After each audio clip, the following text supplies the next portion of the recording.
Welcome to my SK bro YouTube channel. ಇವತ್ತು ನಾನು ನಿಮಗೆ ಮನೆಯಲ್ಲಿ ಹೇಗೆ ಡ್ರ್ಯಾಗನ್ ಫ್ರೂಟ್ ಮಿಲ್ಕ್ ಶೇಕ್ ಮಾಡೋದು ಅಂತ ಹೇಳ್ಕೊಡ್ತಾ ಇದ್ದೀನಿ. ನಾನು 2 ಡ್ರ್ಯಾಗನ್ ಫ್ರೂಟ್ ತಗೊಂಡಿದ್ದೇನೆ. ಪಿಂಕ್ ಕಲರ್ದು ಇಷ್ಟಿದ್ರಲ್ಲಿ ಕಟ್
ಈಗ ನೆಕ್ಸ್ಟ್ ಇದನ್ನು ಮಿಕ್ಸಿಗೆ ಹಾಕಿ ಹಾಲು ಹಾಕ್ತೀವಿ, ಶುಗರ್ ಹಾಕಿ.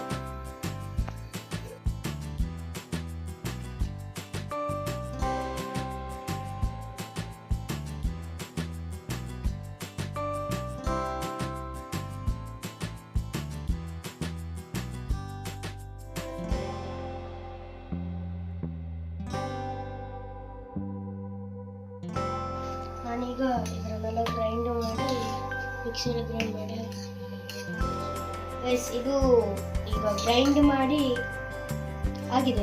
ಇದು ಡ್ರ್ಯಾಗನ್ ಫ್ರೂಟ್ ಜ್ಯೂಸ್ ಏನು ಅಂತ ಗೊತ್ತಿಲ್ಲ. ಎಲ್ಲ ಡ್ರ್ಯಾಗನ್ ಫ್ರೂಟ್ ಕಟ್ ಮಾಡಿದ ಕೈಯೆಲ್ಲ ಪಿಂಕ್ ಪಿಂಕ್ ಆಗ್ತದೆ, ತೊಳೆದ್ರೂ ಹೋಗುದಿಲ್ಲ. ನನಗೆ ಅವರು ಕಲರ್ ಹಾಕೋದಲ್ಲ ಡ್ರ್ಯಾಗನ್ ಫ್ರೂಟ್ ಇದೆ ಕಲರ್. ಜ್ಯೂಸ್ ರೆಡಿ ಆಗಿದೆ. ಇದು ಇನ್ನು ಟೇಸ್ಟ್ ಮಾಡುವ.